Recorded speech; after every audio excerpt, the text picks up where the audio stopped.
Hi good morning. നമുക്കിന്നൊരു കോവയ്ക്ക കറി ഉണ്ടാക്കിയാലോ. കോവയ്ക്ക കറി എന്ന് പറയുമ്പോൾ കോവയ്ക്ക തേങ്ങ അരച്ച കറിയാണ് കേട്ടോ. ഇത് ചോറിൻ്റെ കൂടെ കഴിക്കാൻ നല്ല ടേസ്റ്റാണ്. നമ്മൾ സാധാരണ അങ്കമാലി മാങ്ങക്കറിയൊക്കെ ഉണ്ടാക്കില്ലേ, അതിൻ്റെ ഒരു കുറച്ച് വ്യത്യസ്തമായ രീതിയാണ്. അങ്കമാലി മാങ്ങക്കറി ഉണ്ടാക്കുക എന്ന് പറഞ്ഞാൽ കുറച്ച് വ്യത്യസ്തമായൊരു പ്രോസസ്സാണ്. ഇത് അതിനോട് ഏകദേശം അടുത്ത് നിൽക്കുന്ന ഒരു രീതിയിലാണ്. അപ്പോൾ നിങ്ങൾ ഫ്രഷ് ആയിട്ടുള്ള കോവയ്ക്കൊക്കെ കിട്ടുമ്പോൾ ഈ ഒരു രീതിയിൽ ഉണ്ടാക്കൂ. പഴുത്ത കോവയ്ക്ക ഈ ഒരു കറിക്ക് എടുക്കരുത് കേട്ടോ. എന്താണെന്ന് വെച്ചാൽ നല്ല റെഡ് കളറിൽ പഴുത്ത കോവയ്ക്ക ഉണ്ടല്ലോ, ആ ഒരു പഴുത്ത കോവയ്ക്ക എടുക്കരുത്. അതുപോലെ തന്നെ കുക്കിംഗ് ടൈമൊക്കെ ഞാൻ പറയുന്ന പോലെ തന്നെ എടുക്കുക. എന്താണെന്ന് വെച്ചാൽ ഓവറായിട്ട് കോവയ്ക്ക കുക്കായി ഉടഞ്ഞു പോകരുത്. അപ്പോൾ നമുക്ക് എങ്ങനെയാണ് നമ്മുടെ കോവയ്ക്ക തേങ്ങ അരച്ച കറി തയ്യാറാക്കുന്നത് നോക്കാം. നമുക്ക് നമ്മുടെ ഇൻഗ്രീഡിയൻസ് നോക്കാം. ഞാനിപ്പോൾ ഒരു 150 ഗ്രാം കോവയ്ക്ക കട്ട് ചെയ്തൊക്കെ കഴിഞ്ഞിട്ടുള്ള അളവാണ്. കോവയ്ക്ക ഇതുപോലെ നീളത്തിൽ 4 പീസായിട്ട് കട്ട് ചെയ്തെടുത്തിട്ടുണ്ട്. പിന്നെ ഒരു മീഡിയം സവോള നീളത്തിൽ സ്ലൈസ് ചെയ്തെടുത്തിട്ടുണ്ട്. ഒരു ചെറിയ തക്കാളി, നമ്മുടെ പുളി അനുസരിച്ച് വലിയ തക്കാളി വേണമെങ്കിൽ വലിയ തക്കാളി എടുക്കാം, ചെറിയ തക്കാളി മതി എന്നുണ്ടെങ്കിൽ ചെറിയ തക്കാളി എടുക്കാം. ഞാനിപ്പോൾ ചെറിയ തക്കാളിയാണ് എടുത്തത്. അധികം പഴുക്കാത്ത തക്കാളി എടുക്കാം കേട്ടോ, നല്ല പഴുത്ത തക്കാളി വേണ്ട, ഒരു മീഡിയം പഴുപ്പുള്ള തക്കാളി മതി. അതും ഈ ഒരു ചെറിയ തിക്നെസ്സിൽ സ്ലൈസ് ചെയ്തെടുത്തിട്ടുണ്ട്. പിന്നെ ഒരു പീസ് ഇഞ്ചി നീളത്തിൽ കട്ട് ചെയ്തെടുത്തിട്ടുണ്ട്. ഒരു പച്ചമുളക്, നല്ല എരിവുള്ള പച്ചമുളക് ആയതുകൊണ്ട് ഒരു പച്ചമുളക് നീളത്തിലൊന്ന് സ്പ്ലിറ്റ് ചെയ്തെടുത്തിട്ടുണ്ട്. പിന്നെ ഒരു 1/2 കപ്പ് തേങ്ങ എടുത്തിട്ടുണ്ട്. തേങ്ങ 1/4 കപ്പിനും 1/2 കപ്പിനും ഇടയിലെടുത്താലും മതി. 150 ഗ്രാം കോവയ്ക്കാണ് എടുക്കുന്നതെന്നുണ്ടെങ്കിൽ ആദ്യം നമുക്ക് ഒരു ചട്ടി എടുക്കാം. ചട്ടിയോ നിങ്ങൾ കറി ഉണ്ടാക്കുന്ന ഏത് പാത്രമാണെന്ന് വെച്ചിട്ടുണ്ടെങ്കിൽ ആ പാത്രത്തിലേക്ക് നമ്മൾ ഈ കട്ട് ചെയ്ത് വെച്ചിരിക്കുന്ന കോവയ്ക്ക, അതുപോലെ തന്നെ സവോള, നമ്മുടെ പച്ചമുളക്, ഇഞ്ചി, തക്കാളി എല്ലാം ചേർത്ത് കൊടുക്കാം. ഇതിലേക്ക് കുറച്ച് കറിവേപ്പില, അതുപോലെ തന്നെ ഈ കറിക്ക് ആവശ്യമായ ഉപ്പ്, ഇപ്പോൾ ഈ വെജിറ്റബിൾസിന് ആവശ്യമായ ഉപ്പ് ചേർക്കുക. പിന്നെ ഒരു 3/4 ടീസ്പൂൺ മഞ്ഞൾപ്പൊടി, ടീസ്പൂണാണ് ഞാൻ പറയുന്നത്. പിന്നെ നമ്മൾ ചേർത്തിരിക്കുന്നത് നല്ല എരിവുള്ള മുളകാണ്, അതുകൊണ്ട് തന്നെ ഞാനൊരു 1/2 ടീസ്പൂൺ കാശ്മീരി ചില്ലി പൗഡറാണ് ചേർക്കുന്നത്.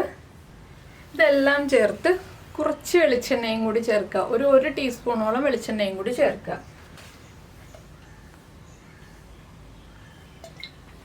ഇനി നമ്മളിത് നന്നായിട്ടൊന്ന് കൈകൊണ്ട് തന്നെ മിക്സ് ചെയ്തെടുക്കുക. ഈ എല്ലാ വെജിറ്റബിൾസിലേക്കും ഉപ്പും മഞ്ഞൾപ്പൊടിയും മുളക് പൊടിയും ഒക്കെ ഒന്ന് മിക്സ് ആവുന്ന രീതിയിൽ കൈകൊണ്ട് തന്നെ നന്നായിട്ടൊന്ന് മിക്സ് ചെയ്തെടുക്കുക. അതുകൊണ്ടാണ് സവോളയൊക്കെ തിന്നായിട്ട് സ്ലൈസ് ചെയ്തെടുക്കുക എന്ന് പറയുന്നത്. ഒരുപാട് തിക്കായിട്ട് സ്ലൈസ് ചെയ്തെടുക്കരുത്. ഇത് നമ്മൾ കറി ഉണ്ടാക്കുന്ന പാത്രത്തിൽ തന്നെ ചെയ്യേണ്ടതാണ് കേട്ടോ. വേറെ പാത്രങ്ങളിൽ മിക്സ് ചെയ്തിട്ട് ഈ ഒരു പാത്രത്തിൽ ആക്കി എടുക്കരുത്. കറി ഉണ്ടാക്കുന്ന പാത്രത്തിൽ തന്നെ മിക്സ് ചെയ്ത് വയ്ക്കുക. ഇനി ഇത് നമുക്കൊരു 10 മിനിറ്റ് അടച്ചു വയ്ക്കാം. ഈ കഷ്ണങ്ങളിലേക്ക് ഇതെല്ലാം പിടിച്ചു വരട്ടെ, ഉപ്പും മഞ്ഞൾപ്പൊടിയും എരിവും ഒക്കെ ഒന്ന് പിടിച്ചു വരട്ടെ. 10 മിനിറ്റ് കഴിഞ്ഞിട്ട് നമുക്ക് ബാക്കിയുള്ള കാര്യങ്ങൾ ചെയ്യാം. അപ്പോൾ നമ്മൾ നമ്മുടെ വെജിറ്റബിൾസ് മസാലയൊക്കെ മിക്സ് ചെയ്ത് വെച്ചിട്ട് ഒരു 10 മിനിറ്റ് കഴിഞ്ഞു. ഇനി നമുക്ക് ഫ്ലെയിം ഓൺ ചെയ്യാം. ഇതിലേക്ക് ഈ വെജിറ്റബിൾസ് കുക്കാവാൻ ആവശ്യമായതിലും ഒരു 1/4 കപ്പും കൂടി വെള്ളം കൂടുതൽ ചേർക്കുക. അപ്പോൾ ഞാനിപ്പോൾ 1/4 കപ്പ് വെള്ളം ചേർക്കുന്നുണ്ട്. വെള്ളം ചേർത്തിട്ട് നന്നായിട്ടൊന്ന് ഇളക്കി മിക്സ് ചെയ്തതിന് ശേഷം അടച്ചു വെച്ച് ഹൈ ഫ്ലെയിമിൽ വെച്ച് നന്നായിട്ട് തിളയ്ക്കുന്നത് വരെ കുക്ക് ചെയ്യുക. അതിന് ശേഷം ഫ്ലെയിം കുറച്ച് വെച്ചിട്ട് ലോ ഫ്ലെയിമിൽ വെച്ച് കുക്ക് ചെയ്യുക. എന്താണെന്ന് വെച്ചാൽ നമ്മുടെ കോവയ്ക്കൊക്കെ ഒന്ന് നന്നായിട്ട് കുക്കായി വരുന്നത് വരെ ഒരു 8-9 മിനിറ്റ്. നമ്മൾ കോവയ്ക്ക വലുതായിട്ടാണല്ലോ കട്ട് ചെയ്തിട്ടുള്ളത്, അപ്പോൾ ഒരു 8-9 മിനിറ്റ് കുക്ക് ചെയ്തെടുക്കുക. ഈ സമയത്ത് നമുക്ക് ഇതിലേക്ക് വേണ്ട അരപ്പും റെഡിയാക്കി എടുക്കാം. അപ്പോൾ നന്നായിട്ട് തിളച്ച് കഴിയുമ്പോൾ ഫ്ലെയിം കുറച്ച് വെക്കുക കേട്ടോ. ഇനി നമുക്കിതിലേക്ക് വേണ്ട അരപ്പ് റെഡിയാക്കി എടുക്കാം. നമ്മുടെ കഷ്ണങ്ങളൊക്കെ വേവട്ടെ. അരപ്പിനായിട്ട് നമ്മൾ എടുത്ത് വെച്ചിരിക്കുന്ന തേങ്ങ ഒരു 1/4 ടീസ്പൂൺ ഉപ്പും കൂടി ചേർത്തിട്ട് നന്നായിട്ടൊന്ന് അരച്ചെടുക്കണം. അധികം വെള്ളം ചേർക്കരുത്, കുറച്ച് വെള്ളം ചേർത്തിട്ട് അരയ്ക്കാം കേട്ടോ. പിന്നീട് നമുക്ക് വെള്ളം ആവശ്യത്തിനനുസരിച്ച് കുറച്ചായിട്ട് ചേർത്ത് കൊടുത്തിട്ട് അരയ്ക്കാം. അപ്പോൾ ഞാനിതൊന്ന് അരച്ചെടുക്കട്ടെ. അപ്പോൾ നമ്മളിത് ആ തേങ്ങ നന്നായിട്ട് അരച്ചെടുത്തിട്ടുണ്ട്. ഇനി നമുക്ക് തേങ്ങ മാറ്റി വയ്ക്കാം. നമ്മുടെ കഷ്ണങ്ങൾ കുക്കായി കഴിഞ്ഞിട്ട് ബാക്കിയുള്ള കാര്യങ്ങൾ ചെയ്യാം. അപ്പോൾ നമ്മുടെ കോവയ്ക്കയും തക്കാളിയും ഒക്കെ നന്നായിട്ട് കുക്കായിട്ടുണ്ട്. നമുക്ക് ഫ്ലെയിം കുറച്ചിട്ട് ഇതിലേക്ക് അരപ്പ് ചേർത്ത് കൊടുക്കാം. അരപ്പ് ചേർക്കുമ്പോൾ കുറേ വെള്ളം ചേർക്കരുത്, കുറച്ച് വെള്ളം ചേർക്കുക. ഇപ്പോൾ ഒരു 1/4 കപ്പ് വെള്ളവും കൂടി ചേർത്തിട്ടുണ്ട്. ഇനിയിപ്പോൾ നമുക്ക് അരപ്പ് ചേർത്ത് നന്നായിട്ടൊന്ന് മിക്സ് ചെയ്തെടുക്കാം. ഇത് ഒരുപാട് ഗ്രേവിയുള്ള കറിയല്ല, അതുകൊണ്ടാണ് കുറേ വെള്ളം ചേർക്കരുതെന്ന് പറഞ്ഞത്. ഇനിയിപ്പോൾ നമുക്ക് നന്നായിട്ടൊന്ന് ഇളക്കി കൊടുക്കാം. ഈ അരപ്പൊന്ന് കുക്കായി വരണം, തിളയ്ക്കരുത്. അരപ്പൊന്ന് കുക്കായി വരുന്നത് വരെ കൈയെടുക്കാതെ ഇളക്കി കൊടുത്തുകൊണ്ടിരിക്കുക. കോവയ്ക്ക ആയതുകൊണ്ട് ഉടഞ്ഞു പോവില്ല. അപ്പോൾ നന്നായിട്ടൊന്ന് ആവി വരട്ടെ. ആവി വരുന്നത് വരെ ഒരു 2 മിനിറ്റ് ഒന്ന് ഇളക്കി കൊടുക്കുക. അപ്പോൾ നമ്മുടെ കറി ചൂടായി വന്നിട്ടുണ്ട്. ഞാൻ ഫ്ലെയിം ഓഫ് ചെയ്തു. ഇനി നമുക്ക് ഈ കറി മാറ്റിയിട്ട് വറവിടാനുള്ള പാൻ വയ്ക്കാം. അപ്പോൾ ഞാനിത് മാറ്റി വയ്ക്കട്ടെ. ഇപ്പോൾ നമ്മുടെ വെളിച്ചെണ്ണ നന്നായിട്ട് ചൂടായിട്ടുണ്ട്. നമുക്കിതിലേക്കൊരു 1/2 ടീസ്പൂൺ കടുക് ചേർക്കാം. കടുക് പൊട്ടട്ടെ.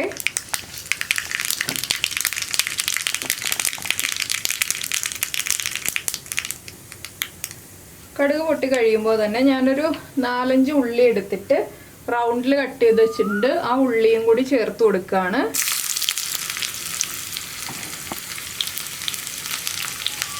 ഉള്ളി ഇനി ഒന്ന് നന്നായിട്ട് കളർ മാറി വരണം, അതുവരെ ഒന്ന് നമ്മൾ ഇളക്കി കൊടുക്കുക. അപ്പോൾ നിങ്ങൾ ഇങ്ങനെ ഒരു കോവയ്ക്ക കറി ഉണ്ടാക്കി നോക്കിയിട്ടില്ലെങ്കിൽ ഉറപ്പായിട്ടും ട്രൈ ചെയ്ത് നോക്കൂ കേട്ടോ. ചോറിൻ്റെ കൂടെ നല്ല കോമ്പിനേഷനാണ്. അപ്പോൾ എല്ലാവർക്കും വളരെ എളുപ്പത്തിൽ ഉണ്ടാക്കാൻ പറ്റുന്ന റെസിപ്പിയാണ്. കോവയ്ക്ക മുറിച്ച് ഒരുപാട് സമയമൊന്നും പോവില്ല, അധികം സമയം എടുക്കില്ലല്ലോ, വേഗത്തിൽ തയ്യാറാക്കാൻ പറ്റിയ കറിയല്ലേ. അപ്പോൾ നിങ്ങൾ എന്തായാലും ട്രൈ ചെയ്ത് നോക്കാം കേട്ടോ. പിന്നെ നമ്മുടെ ചാനൽ ആദ്യമായിട്ട് കാണുകയാണെങ്കിൽ വീഡിയോ പ്രസൻറ്റ് ചെയ്യുന്ന രീതിയൊക്കെ ഇഷ്ടമായി എന്നുണ്ടെങ്കിൽ നമ്മുടെ ചാനലൊന്ന് സബ്സ്ക്രൈബ് ചെയ്ത് സപ്പോർട്ട് ചെയ്യണേ. സബ്സ്ക്രൈബ് ചെയ്യുന്നതിന് ഈ വീഡിയോയുടെ താഴെയുള്ള റെഡ് സബ്സ്ക്രൈബ് ബട്ടൺ ക്ലിക്ക് ചെയ്യുക. അതിൻ്റെ റൈറ്റ് സൈഡിലുള്ള ബെല്ലൈക്കണും ക്ലിക്ക് ചെയ്യുക. അപ്പോൾ നമ്മുടെ ഉള്ളി ഒന്ന് കുക്കായി വരട്ടെ. ഇപ്പോൾ കണ്ടോ നമ്മുടെ ഉള്ളിയുടെ കളറൊക്കെ ഒന്ന് മാറി തുടങ്ങിയിട്ടുണ്ട്. ഇനി നമുക്കിതിലേക്കൊരു 2 വറ്റൽമുളകും അതുപോലെ തന്നെ കുറച്ച് കറിവേപ്പിലയും ചേർത്ത് കൊടുക്കാം. നമ്മൾ ആദ്യം കറിവേപ്പില ചേർത്തിട്ടുണ്ട്, എങ്കിലും ലാസ്റ്റ് വറവിടുമ്പോൾ കുറച്ച് കറിവേപ്പിലയും കൂടി ചേർക്കാം. അപ്പോൾ സബ്സ്ക്രൈബ് ചെയ്യുന്ന കാര്യം ഞാൻ പറഞ്ഞത് ഇടയ്ക്ക് വെച്ച് നിർത്തിയായിരുന്നു. ആ ബെല്ലൈക്കൺ പ്രസ് ചെയ്തതിന് ശേഷം ഓൾ എന്ന് പറഞ്ഞിട്ടൊരു ഓപ്ഷൻ കാണാം. ആ ഓളും കൂടി പ്രസ് ചെയ്തിട്ടുണ്ടെങ്കിൽ ഞാൻ എപ്പോഴും വീഡിയോ അപ്ലോഡ് ചെയ്യുമ്പോൾ നിങ്ങൾക്ക് നോട്ടിഫിക്കേഷൻ വരും. ഇപ്പോൾ നമ്മുടെ കറിവേപ്പിലൊക്കെ കുക്കായി വരുന്നുണ്ട്. ഇനി നമുക്ക് ഫ്ലെയിം ഓഫ് ചെയ്തിട്ട് ഇതിലേക്കൊരു 1/4 ടീസ്പൂൺ മഞ്ഞൾപ്പൊടി ചേർക്കാം. ഫ്ലെയിം ഓഫ് ചെയ്തിട്ട് മാത്രം ചേർക്കുക. മഞ്ഞൾപ്പൊടിയും ചേർത്ത് കഴിഞ്ഞിട്ട് നന്നായിട്ടൊന്ന് ഇളക്കുക, മഞ്ഞൾപ്പൊടി ഒന്ന് കുക്കാവാനായിട്ട്. അപ്പോൾ ഞാൻ എന്താ വറവ് കറിയിലേക്ക് ചേർക്കുകയാണ്.